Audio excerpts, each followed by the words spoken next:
이제 뭐라고 생각하십니까? 어떤 분들은 교회를 가정이라고 생각해서 따뜻한 사랑과 교제가 있고 또 위로와 쉼이 있는 그런 곳을 중심으로 바라봅니다. 어떤 분들은 이 교회를 또 학교라고 생각해서요, 성경 공부와 훈련을 굉장히 강조하기도 합니다. 또 어떤 분들은 이 교회를요, 군대라고 생각해서 어떤 규율과 명령 체계, 어떤 전투적인 자세를 강조하기도 합니다. 근데 사실 이 모두는요, 교회의 한 면만을 말해줍니다. 그러니까 성경은요, 교회가 가족이면서 또 학교이고 또 군대라고 증언합니다. 우리는 하나님의 집안에서 사랑의 교제를 나누고 말씀으로 훈련을 받아 전쟁터로 나가야 하는 자들입니다. 왜냐하면 우리는 지금 영적 전쟁을 치르고 있는 그리스도의 군사들이기 때문입니다. 예수 그리스도께서는요, 우리의 구원의 대장이십니다. 구원의 대장이십니다. 또 성경 우리 주님을 전쟁의 사람, 전사로 묘사합니다. 이렇게 보시면 주는 전사시니 주가 그분의 이름이로다 말씀하십니다. 이사야는 선포합니다. 주께서 용사같이 나가시고 전사같이 질투를 일으키사 외치시며 참으로 크게 울부짖으시고 자신의 원수들을 쳐서 이기시리라. 주께서는 승리하신 전사의 대장이십니다. 창조와 구속과 심판의 주관자이신 주님은요, 결코 패배한 적이 없으십니다. 우리 주님께서는요, 이미 마귀를 이기셨습니다. 그러므로 우리가 마귀를 대적하면 승리합니다. 이 전쟁은요, 과거에만 있었던 것이 아닙니다. 지금도 또 앞으로도 새하늘과 새 땅에 임할 때까지 이 땅은 영적 전쟁터입니다.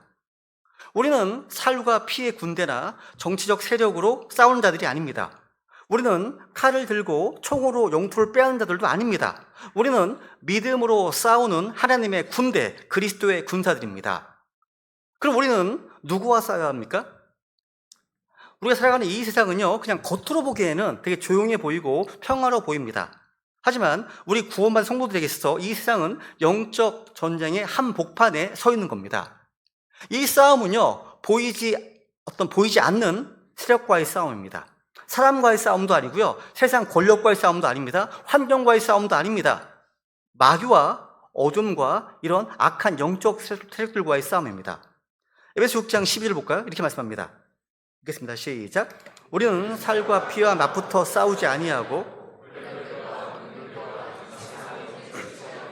높은 처소들에 있는 영적 사악함과 맞붙어 싸우느니라.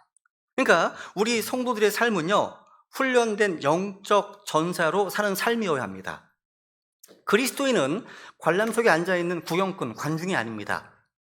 주님께서 부르신 그 그리스도의 군사들로서 영적 전장에 배치된 사람들입니다. 오늘 이제 본문에 나오는 이 갓 사람들은요, 바로 이런 준비된 사람들의 모습을 보여줍니다. 이들은 평화로운 왕궁이 아니라 광야의 요새로 달려갔습니다. 이들은요, 다윗이 이미 왕이 되었을 때가 아니라 아직 쫓기고 있을 때 그를 찾아갔습니다.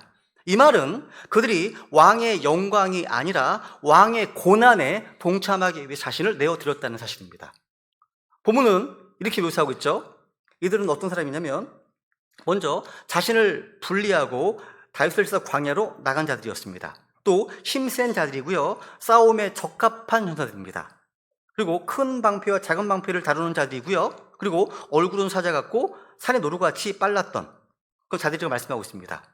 그러니까 이 짧은 한 구절 속에 주님께 쓰임받는 사람의 5가지 기질이 또 담겨 있습니다. 오늘 설교의 제목은 전투에 합당한 성품, 부제로는 주님께 쓰임받기 위한 준비된 마음입니다. 우리는 이 성품 CD를 통해서요, 여러 가지 인격적인 덕목들을 배워왔습니다. 근데 오늘 다루는 이 전투에 합당한 성품은요, 그 모든 성품이 실제 우리의 삶에서 검증되는 자리입니다. 우리 하나님께서는요, 준비된 사람, 즉 전투에 적합한 사람을 찾으십니다. 왜냐하면 주님께서 우리를 영적 전쟁 한복판에 주셨기 때문입니다. 오늘 우리는요, 이 본문을 통해서 주님께서 전투에 적합한 성품을 빚어가시는 5가지 단계를 한번 살펴보려고 합니다. 이 5가지는요, 단지 전쟁을 위한 기술이 아니라 주님께 쓰임받기 위한 성품의 기초예요. 오늘 주님께서 우리를 향해 물으십니다. 말씀 그대로 너는 싸움에 적합한 군사인가? 이걸 물으시는 겁니다. 그렇다면 이 준비는요, 어디서부터 시작해야 될까요? 바로 분리에서부터 시작됩니다. 그러니까 하나님께 쓰임받은 사람은요, 언제나 세상에서 자신을 구별하고 주님께 나아간 사람입니다. 이게 첫 번째로 분리입니다. 분리. 본문에 보시면 또 갓 족속 중에서 자신을 분리하고 다윗을 찾아 광야의 요새로 온 자들이 있었는데 증언합니다. 이들은 뭐 자신을 분리했습니다. 이 짧은 문장 속에 영적 전투의 첫 출발점이 담겨 있습니다. 그것은 뭡니까? 분리입니다. 분리예요, 분리.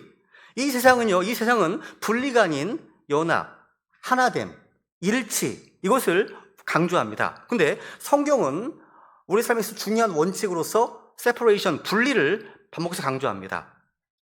그럼에도 오늘날 이 교리를 알고 인정하는 크리스찬들은 많아 보이지 않아요. 분리 강조하는 크리스찬을 많이 보지 못했습니다. 성경은요, 거룩함을요, 따로 떼어 분리한 것으로 정의합니다. 거룩하신 하나님은요, 분리 하나님이십니다. 우리 하나님은 처음부터 분리를 통해서 질서를 세우셨습니다. 창세기 첫 장면에 보시면 하나님은 빛과 어둠을 나누셨습니다. 또 물과 물을 또 분리하셨습니다. 또 하나님은 아브라함을요, 갈대아 우르 땅에서 불러내어서 고향과 친척 아버지 집으로부터 분리하셨습니다. 이스라엘 백성도 이집트에서 분리되었고요. 레위기에 보시면 주님은 깨끗한 것과 속된 것, 거룩한 것과 부정한 것을 분리하셨습니다. 레위기 19장 19절입니다. 시작. 너희는 내 법규들을 지킬지니라. 너는 내 가축을 다른 종류와 교미시켜 새끼를 낳게 하지 말고 내 밭에 씨를 섞어 뿌리지 말며 암호와 양털을 섞은 옷을 입지 말라. 우리 주님께서는요, 각기 종류대로 구분하시고 분리하시는 하나님이십니다. 밭에 씨를 뿌릴 때도요, 여러 종류의 씨를 섞어서 파종하지 말라고 하시네요. 또 구약시대는요, 옷을 입을 때에도 혼방으로 짠 것을 입지 말라고 명령하십니다. 주님 명령이에요. 세상 사람들은요, 서로 다른 것을 혼합하는 것을 되게 좋아합니다. 연합이다, 일치라고 하면서. 근데 우리 하나님은요, 순수한 것을 좋아하시고 분리를 명하십니다. 하나님은요, 뭔가 섞이는 것을 기뻐하지 않으십니다. 성경에서요, 분리는요, 무엇으로부터, 이것보다 누구에게로의 문제가 더 중요합니다. 그러니까 성경적 분리는요, 단순히 세상으로부터, 세상의 죄악으로부터 떠나는 것만이 아닙니다. 더 중요한 것은 그 후에 주님께로 나아가는 겁니다. 이게 중요합니다. 고린도서 6장 볼까요? 시작. 주가 말하노라. 그러므로 너희는 저들 가운데서 나와 너희 자신을 분리하고 부정한 것을 만지지 말라. 그러면 내가 너희를 받아들여 너희에게 아버지가 되고 너희는 내 아들, 딸들이 되리라. 주 곧 전능자가 말하노라 하셨느니라. 이 말씀에서 분리는요, 끝이 아닙니다. 새로운 시작이죠. 세상에서 나와 주님과 친밀한 교제를 나누고 주님께 헌신하는 겁니다. 노아에게 주님께서 말씀하실 때 방주로 들어오라 하셨습니다. 그죠? 주님은 이미 방주 안에 계셨거든요. 즉 세상에서 나와서 주님께로 들어오라는 거죠. 그죠? 오늘날 많은 크리스찬들이요, 교회에는 발을 들여놓았습니다. 근데 마음은 여전히 세상에 있습니다. 겉으로는 예배에 참여합니다. 그런데 그 생각과 욕망은 여전히 세상의 가치와 쾌락을 따라갑니다. 출애굽기는 이스라엘 백성들 한번 생각해 보십시오. 그들은 몸이 이집트를 떠났습니다. 그런데 광야 여정하는 가운데 마음은 여전히 이집트에 머물러 있었습니다. 이집트를 그리워합니다. 그 음식을 그리워합니다. 그러니까 입술로는 주님을 섬기겠습니다 라고 말했지만 마음속에는 여전히 이집트의 음식과 옛 문화와 그런 어떤 옛 삶에 대한 향수가 남아 있었습니다. 오늘날도 마찬가지죠. 하나님께 한 발을 디디고 있으면서도 다른 한 발은 세상에 걸쳐있는 일명 양다리 신앙, 이런 성도들이 많이 있다는 거죠. 근데 여러분, 양쪽에 서 있으면요, 결코 싸움에 적합하지 않습니다. 중요합니다. 전쟁터 한 가운데서요, 마음이 나뉘어 있잖아요? 그럼 끝나는 거예요. 끝나는 겁니다. 하나님께서는요, 주님의 편이 확실하지 않은 군사를 모집하지 않으시거든요. 우리 하나님께서는요, 중도에 속한 중립적 군사를 모집하지 않으십니다. 주님은 언제나 이렇게 말씀하십니다. 누가 주의 편에 속하느냐? 누가? 그러니까 이 부르심에 응답한 사람들을 통해 하나님은 싸움을 시작하시고 승리를 이루신다는 사실. 여러분, 요한기 3장에 보시면 라오디게아 교회 기억하시죠? 그죠? 이 교회는 미지근함 때문에 주님께 책망받았습니다. 이들은 뜨겁지도 않고 차지도 않았습니다. 그래서 주님은 내가 내 입에서 너를 토하여 내겠다, 이렇게 말씀하셨습니다. 그러니까 중립을 지키겠다고 하면서 애매모호한 태도를 취하는 것이 이 전투에서 가장 위험한 태도입니다. 주님께 쓰임받는 사람은 언제나 편을 분명하게 합니다. 진리의 편인지 아닌지 분명해야 됩니다. 성경적 분리는요, 세상에서 나와 주님의 편에 서는 첫 걸음입니다. 이건요, 주님께 대한 충성의 표현인 거예요. 그런데 오늘 본문에 나와 있는 이 갓 족속, 이 사람들은요, 자신을 분리하고 다윗을 찾아서 광야 요새로 온 자들이었습니다. 이것은요, 이렇게 선언하는 것 같습니다. 우리는 다윗의 편입니다. 우리는 기름 부음 받은 왕의 군대입니다. 라고 선언하는 겁니다. 이들은요, 화려한 왕궁이 아니라 광야를 선택했습니다. 놀라운 거예요. 그러니까 이들이 선택한 곳은 편안함이 아니에요. 충성의 자리였습니다. 광야는 불편한 곳입니다. 외로운 곳입니다. 또 불안한 곳입니다. 위험한 곳입니다. 그런데 이들은요, 다윗과 함께하기 위해서 편안함을 포기했습니다. 본문에 보니까 그들은 어디로 갔습니까? 광야의 요새로 왔다고 하고 있습니다. 광야는요, 하나님이 진짜와 가짜를 구분하시는 장소입니다. 광야를 통과하지 않은 사람은요, 전쟁터를 감당할 수 없습니다. 그래서 하나님은 자신의 사람들을 항상 광야 학교에서 훈련시키십니다. 그리고 그 광야 훈련의 핵심이 뭐냐? 자기 부인입니다. 자기 부인이에요. 주님 말씀하셨습니다. 마태복음 16장 14절 시작. 그때 예수님께서 자기 제자들에게 이르시되 어떤 사람이 나를 따라오려거든 자기를 부인하고 자기 십자가를 지고 나를 따를지니라. 여러분, 자기 부인은요, 단순히 자신을 낮추는 겸손이 아닙니다. 자신의 뜻, 자신의 계획, 자신의 힘을 다 내려놓고 주님의 뜻에 자신을 내어 맡기는 결단입니다. 이것이 바로 주님께 쓰임받는 첫걸음이에요. 하나님은 언제나 자기 부인을 통해서 주님께서 역사하십니다. 자기 부인을 통해서, 이 자기 부인을 통과한 사람을 통해서 일하십니다. 왜냐하면 자신이 살아있는 한 주님께서는 그 사람 안에서 일하실 수 없기 때문이죠. 내가 죽어야 주님이 내 안에서 사십니다. 그래서 하나님은 종종 우리를 광야로 이끄시는 거예요. 광야로? 광야는 어떤 곳입니까? 우리의 자아가 깨지는 곳입니다. 우리의 의지가 꺾이는 곳입니다. 오직 광야는요, 오직 주님만 남게 되는 자리입니다. 광야는 자기를 버리고 하나님께 의지하는 법을 배우는 학교예요. 이 과정을 통과한 사람에게만 하나님은 물으시는 겁니다. 이렇게 물으십니다. 내가 누구를 보내며 누가 우리를 위하여 갈까? 물으십니다. 주님께 쓰임받는 사람은요, 이렇게 대답합니다. 내가 여기 있나이다. 나를 보내소서. 그러면 하나님은 좋다. 그럼 먼저 나와 함께 광야로 가자 하시는 겁니다. 여러분, 다시 말씀드리지만 분리는 소극적인 회피가 아닙니다. 적극적 헌신입니다. 분리는 도피가 아니라 주님께로 방향을 전환하는 것입니다. 분리는 율법이 아니에요. 사랑의 표현이고 또 고립이 아니라 주님과 연합입니다. 그런데 여러분, 방향이 바로 섰다면 이제 그 방향으로 걸어갈 힘이 필요합니다. 분리는 끝이 아니에요. 새로운 시작이기 때문입니다. 주님께로 나아가는 방향이 정해졌다면 이제 그 길을 걸어갈 힘이 필요합니다. 주님께 쓰임받는 사람은요, 자기 힘이 아니라 하나님의 능력으로 싸우는 사람입니다. 두 번째로 힘의 원천이죠. 오늘 본문에 보시면 갓 족속 사람들 이렇게 묘사하네요. 이들은 힘센 자들이요 싸움에 적합한 전사들로서 표현합니다. 여기서 힘센 자들이라는 이 표현은요, 전투 현장에서 검과 방패를 다루는 실제 용사들을 가리킵니다. 이들은 힘과 기술이 뛰어난 훈련된 군사들이었어요. 근데 성경이 강조하는 진짜 힘은요, 하나님을 의지하고 순종함으로 나타나는 강함입니다. 이것은요, 주님과 그분의 권능 안에서 강한 겁니다. 이렇게 말씀하시죠? 읽어볼까요? 시작. 끝으로 내 형제들아 주 안에서와 마음을 강하게 하고 또 그분의 강력한 권능 안에서 그리하라. 이 말씀 단순히 힘을 내라고 하는 그런 격려가 아닙니다. 우리 힘의 근원을 주님께 두라는 명령이에요. 그죠? 주 안에서 마음을 강하게 하고 또 그분의 강력한 권능 안에서 그리하라.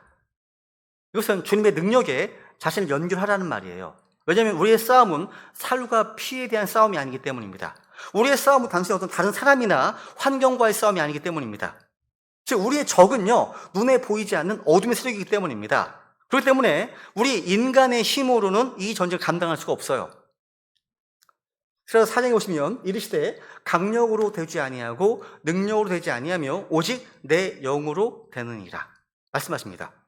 그러니까 하나님의 일은요, 인간의 결심과 의지로 되는 것이 아닙니다. 성령님의 능력으로만 가능합니다. 그렇다면 어떻게 그 하나님의 힘, 하나님의 능력이 우리 안에서 나타날 수 있을까요?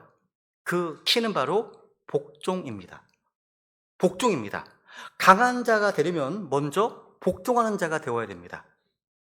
세상은 이렇게 말하지 않습니까? 스스로 강해져야 한다. 뭐 또는 너 안에 답이 있다. 이런 말을 합니다. 그런데 하나님은 다르게 말씀하십니다. 읽어볼까요? 시작. 그러므로 하나님께 복종하라. 마귀를 대적하라. 그러면 그가 너희에게서 도망하리라. 순서가 중요합니다. 하나님께 복종하는 게 먼저입니다. 그리고 대적하는 것, 리지스트, 저항하는 것은 그 다음이죠. 복종 없는 저항은 패배입니다. 여러분, 마귀는요, 힘센 사람, 강한 사람 두려워하지 않습니다. 그런데 마귀는요, 하나님께 복종하는 사람은 두려워합니다. 오늘날 많은 성도들이 영적 싸움에서 왜 실패합니까? 하나님께 복종하지 않은 채 마귀를 이기려 하기 때문입니다. 이건 불가능한 싸움입니다. 그런데 우리가 주님을 의지하는 가운데 이 말씀에 복종할 때 그분의 강함이 우리를 통해서 흘러갑니다. 여러분, 다윗과 골리앗의 스토리 기억하시죠? 그죠? 이 소년 다윗이 거인 골리앗 앞에 섰을 때 그 손에는요, 물맷돌 5개 뿐이었습니다. 그런데 이렇게 선포했죠, 다윗이. 읽어볼까요? 시작. 이외에 다윗이 그 블레셋 사람에게 이르되 너는 칼과 창과 방패를 가지고 내게 오지만 나는 내가 도전한 이스라엘 군대 하나님 곧 군대들의 주의 이름으로 내게 가노라.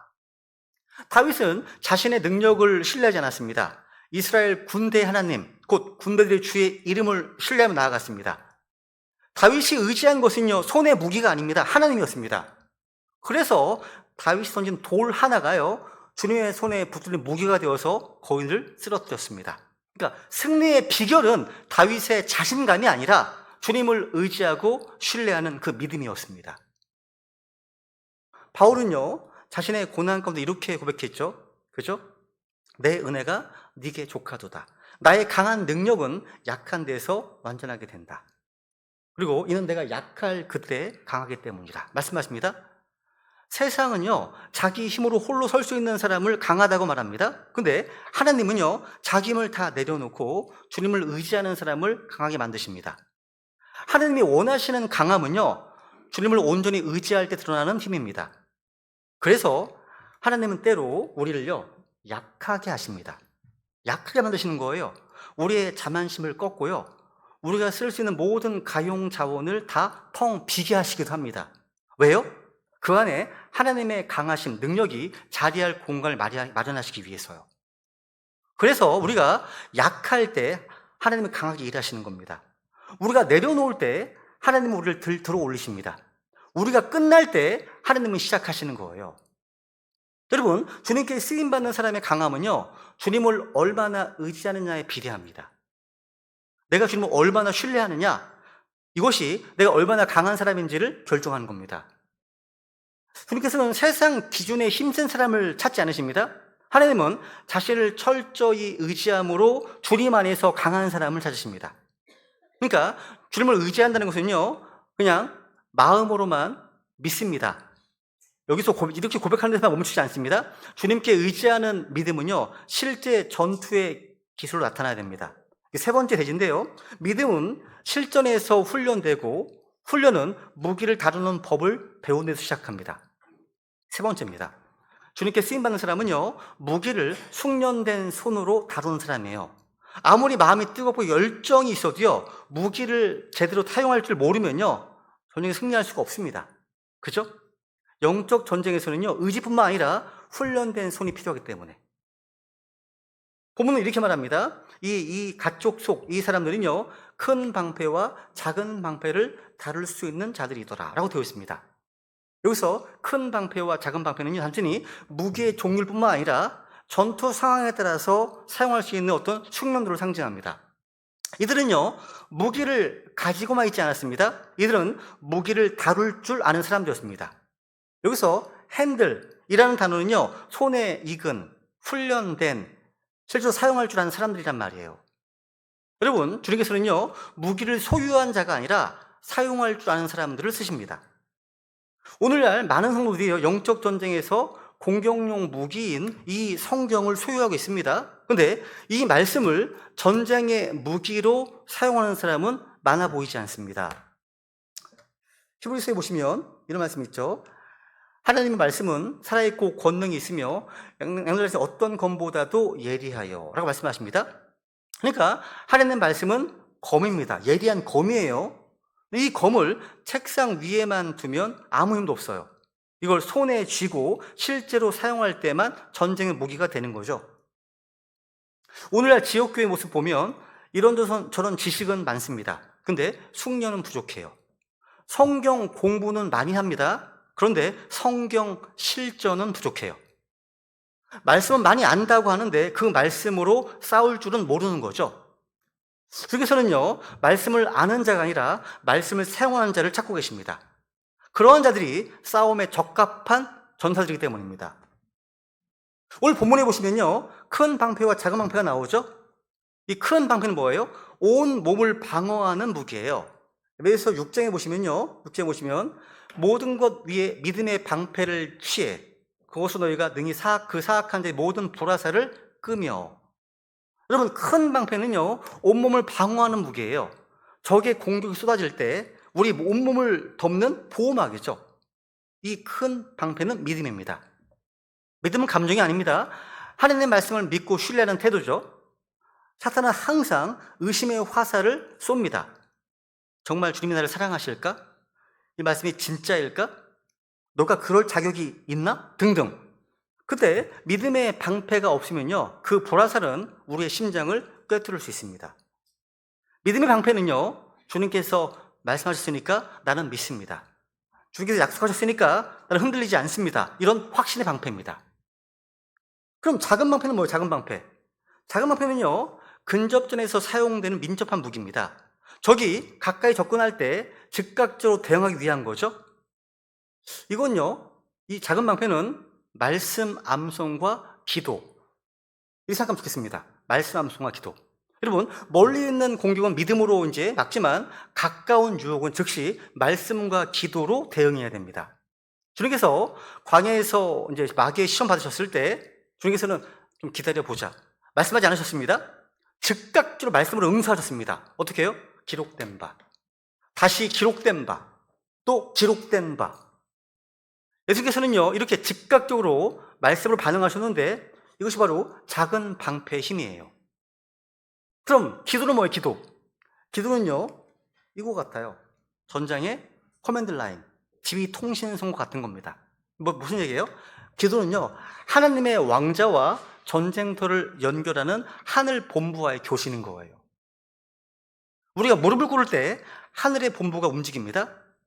군대가 장거리 미사일을 지원받기 위해서 본부와 교신하듯이 우리의 기도는요, 하나님의 그 능력을 전장으로 요청하는 장거리 지원과 같은 거예요. 기도는 뭐예요? 기도는요, 후방에서 전방을 돕는 지원이 아닙니다. 영적 최전선에 있는 거예요. 기도는요, 전쟁의 승패를 좌우하는 실제 전투행위라고 말씀합니다. 이 말은 뭐예요? 우리가 기도를 멈추는 순간 전장의 통신이 끊어지고요, 지휘체계가 마비된다는 뜻이에요. 그래서 사탄은요, 언제나 우리 하나님의 군사들이 기도하지 못하도록 방해하는 겁니다. 왜냐하면 기도하는 성도는요, 절대 패하지 않기 때문입니다. 에베소 6장 1 말씀 있죠? 6장 12절 시작.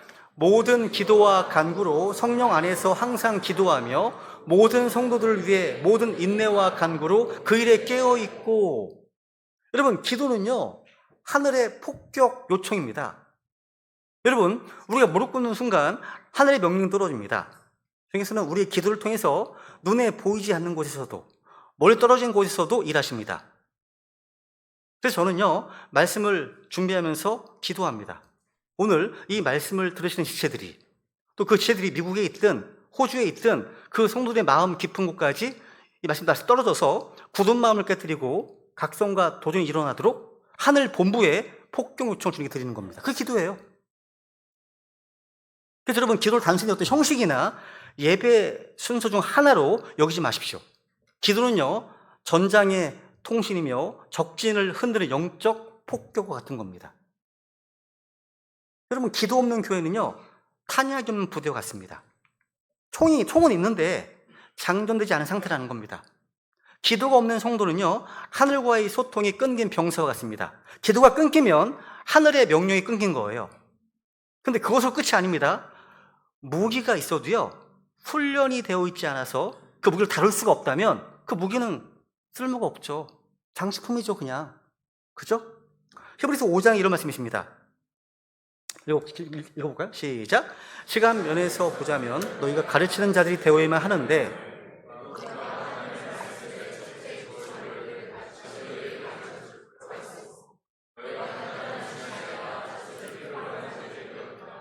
이는 젖을 사용하는 자마다 갓난아이이므로 의의 말씀에 능숙하지 못하기 때문이라. 그러나 단단한 음식은 장성한 자들에게 속하나니 그들은 자기 감각들을 사용하여 단련받게 함으로써 선악을 분별하는 자들이니라. 그러니까 주님께서는요, 구원받은 연수로 봤을 때는 영적으로 이제 어른이 되어야 할 성도가 여전히 젖병을 물고 있는 모습을 슬퍼하십니다. 그리고 성경 지식이 많아도요, 그 말씀을 사용할 수 있도록 훈련되지 않으면 주님께 쓰임받지 못합니다. 말씀 훈련이나 기도 훈련, 순종 훈련, 복음 전도 훈련 등등 이런 것들이 무기 숙련의 핵심입니다. 여러분은 성경을 읽기만 하는 자입니까? 아니면 그 말씀을 사용하는 자입니까? 훈련되지 않은 무기는 장식품입니다. 말씀을 훈련하지 않으면 우리는 영적 전쟁에서 포레이드 군인, 그러니까 모양만 군인인 사람인 거죠. 실존 투입이 안 되는. 우리 하나님께서는요, 무기를 가진 자보다 무기를 다룰 줄 아는 자를 쓰십니다. 이 말씀과 기도는 전투용 무기이지 장식용 도구가 아닙니다. 여러분, 지식보다 중요한 게 뭡니까? 숙련, 핸들링 하는 겁니다. 능력보다 중요한 것은 연습하는 것, 프랙티스 연습입니다. 이해보다 중요한 것은 바로 순종입니다. 근데 여러분, 전쟁은요, 또 무기만의 싸움이 아닙니다. 더 중요한 게 또 있어요. 무기를 쥔 사람의 태도, 그 담대함, 사기라고 하죠. 이런 것도 있죠. 그죠? 이것이 전쟁의 승패를 가릅니다. 아무리 강한 무기를 들고 있어도요, 마음이 두려우면 싸움이 이미 끝난 거예요. 반대로 무기가 부족해도요, 믿음의 담대함으로 선 사람은 물러서지 않습니다. 주님께서 쓰시는 사람은요, 무기를 들고 다룰 줄 아는 사람일 뿐만 아니라 그 다음 두려움 속에서도 믿음으로 서는 사람입니다. 이게 네 번째 대지입니다. 담대함. 사자 같은 얼굴이죠. 본문에 보시면 그들의 얼굴은 사자의 얼굴 같고, 성경은요, 성경에서 사자는 항상 두려움이 없다, 담대함의 상징입니다. 잠언 28장 1절에 보시면 사악한 자들은 뒤쫓는 사람이 없어 도망하나 그 다음 의로운 자들은 사자같이 담대하니라. 주님께서는요, 자신의 백성들이요, 우리가요, 겁먹은 얼굴이 아니라 사자의 얼굴로 세상 앞에 서기를 원하십니다. 여러분, 사람들은 흔히 두려움이 없는 사람, 이런 사람을 용기 있는 사람이라고 생각합니다. 그런데 담대함은요, 두려움이 없는 상태가 아니라 두려움 속에서도 말씀에 순종하는 결단입니다. 담대함입니다.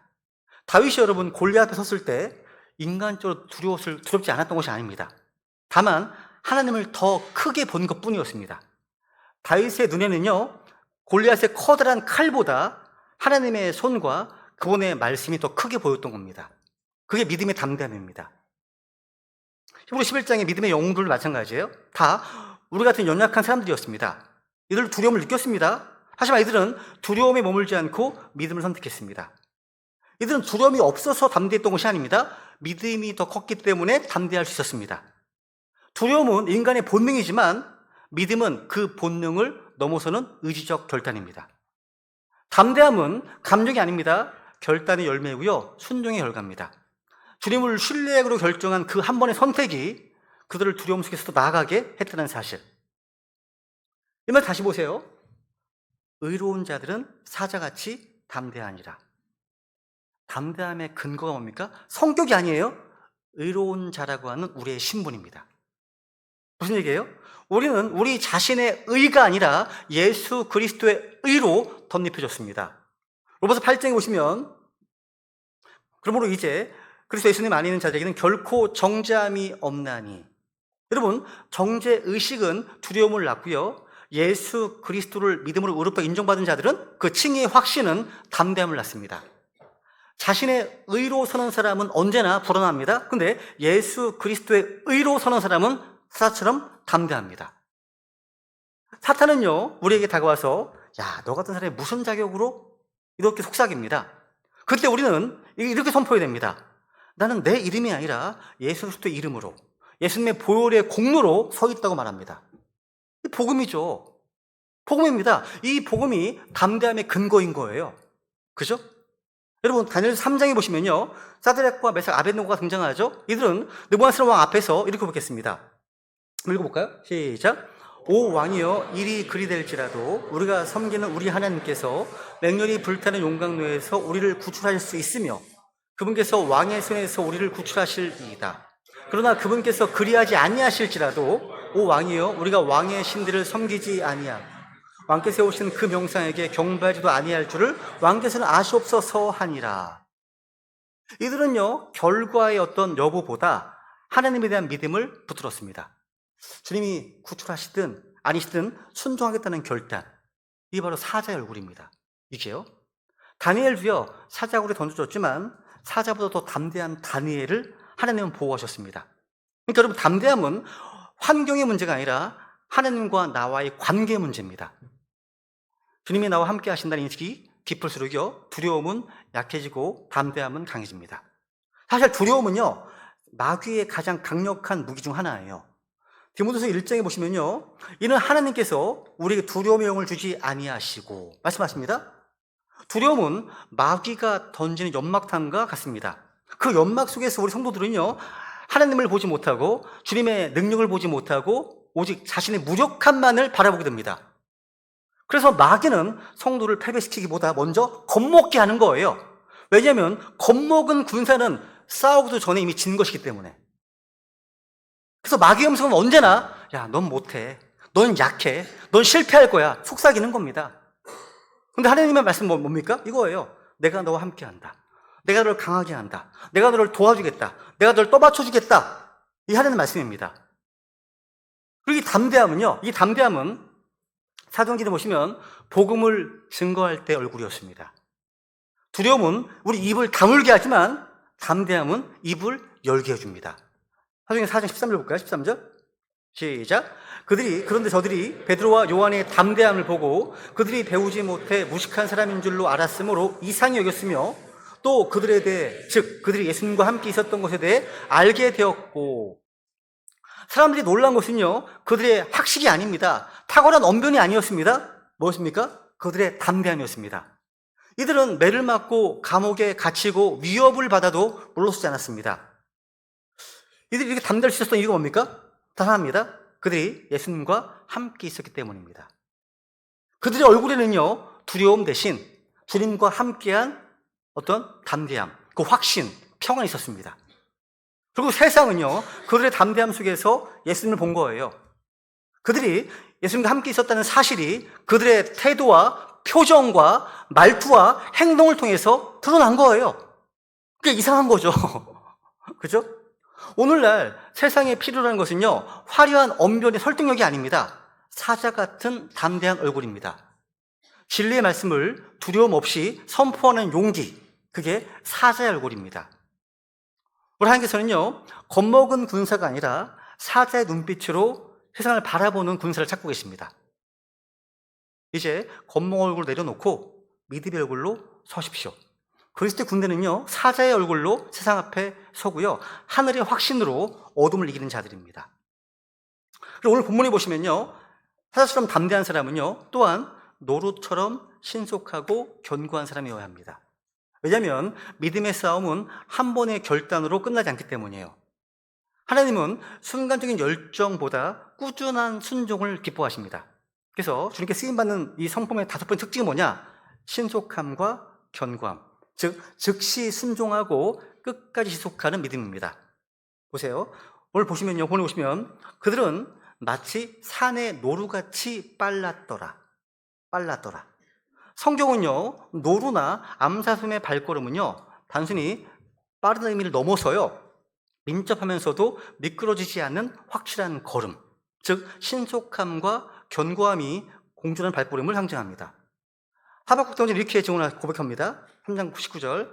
주 하나님은 나의 힘이시니 그분께서 나의 발을 암사슴의 발 같게 하사 나를 나의 높은 곳들에서 다니게 하시리라.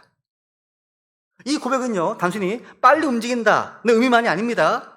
험한 길에서도 미끄러우지 않고요, 위로 향해 나가는 신속함과 흔들리지 않은 견고함의 의미를 말하고 있습니다.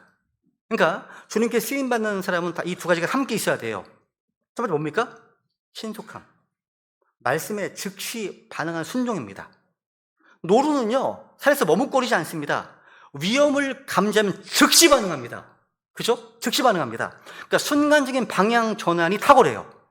이게 바로 영적 신속함의 비유예요. 신속해야 됩니다, 우리는요. 보세요. 시편 110편 보시면 주께서 내 마음을 넓히시면 내가 주의 명령들의 길로 걸어갑니까? 기어갑니까? 달려가리이다. 달려가리이다. 말씀하시네요. 이 고백은 단순히 빨리 움직인다는 의미만이 아닙니다. 험한 길에서도 미끄러지지 않고요, 그리고 또 주의 명령으로 달려간다. 뭐예요? 주님의 명령은요, 그냥 단순한 고민할 거리가 아닙니다. 즉시 실행해야 될 명령이라는 거예요. 즉시. 많은 성도들이요, 말씀을 들을 때는 아멘합니다. 근데 행동은 에이, 다음부터 조금 더 준비되면 뭐 이런 식으로 반응합니다. 미룬다는 거죠. 근데 여러분, 지연된 순종은 불순종입니다. 주님께서는요, 천천히 이해하는 자보다 즉시 믿음으로 순종하는 자를 사용하십니다. 굉장히 기뻐하신다는 거죠.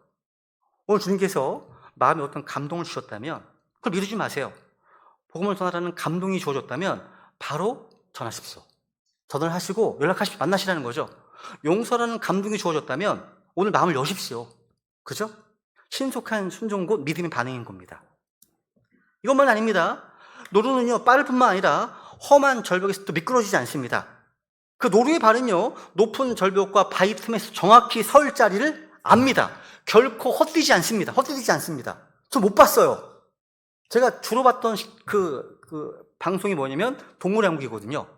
근데 노루가 나올 때 이 노루가 딛다가 넘어진 걸 본 적이 없습니다. 완벽합니다. 착지를 완벽하게 합니다. 그죠? 흔들리지 않습니다. 오늘 15장 볼까요? 15장? 읽어볼까요? 시작. 그러므로 내 사랑하는 형제들아, 너희는 굳게 서서 흔들리지 말고 항상 주의 일을 넘치게 하라. 너희 수고가 주 안에서 헛되지 않은 줄 너희가 아느니라. 영적 견고함은요, 일시적인 열정이 아니라 끝까지 지속되는 신실함입니다. 많은 사람들이 빠른 시작은 뭔가 하는데 끝까지 지속하지는 못해요. 왜냐하면 신속함은요, 기질이나 성격으로도 가능해요. 근데 꾸준함은요, 견고함은요, 성품으로만 가능하기 때문입니다. 하나님은요, 빨리 시작하는 자보다 끝까지 지속하는 자, 끝까지 서 있는 자를 칭찬하십니다. 여러분, 영적인 삶은 뭐냐면 즉흥적인 것이 아닙니다. 신속함과 꾸준함의 조합입니다. 영적인 삶이에요. 베드로가 이렇게 반응했죠. 베드로 보세요. 베드로는 주님 말씀에 그럼에도 불구하고 선생님 말씀에 따라 내가 그물을 내리리이다. 즉시 순종했습니다. 이 순종이 기적의 시작이었죠. 하지만 베드로가요, 요한복음 21장에 보시면 이렇게 고백했습니다. 내가 주를 사랑하는 것을 주께서 아시나이다. 이 장면은요, 주님을 세 번이나 부인했던 베드로를 주님께서 회복시키는 자리에서 베드로가 고백한 겁니다. 이 고백은요, 이 회복 이후에도 계속 주님을 따르겠다는 헌신의 고백입니다. 여러분, 신속한 순종은 주님을 기쁘시게 합니다. 아브라함은 창세기 보시면 하나님이 내 아들 이삭을 드리라고 했을 때 그 다음 아침 일찍 일어나 곧바로 순종했습니다. 일찍 일어나서 갔습니다. 아브라함의 신속한 순종은요, 하나님을 향한 절대적인 신뢰의 표현이었습니다. 믿음이 깊을수록 순종은 빠릅니다. 왜냐하면 의심이 사라질수록요, 머뭇거림이 없어지기 때문이에요.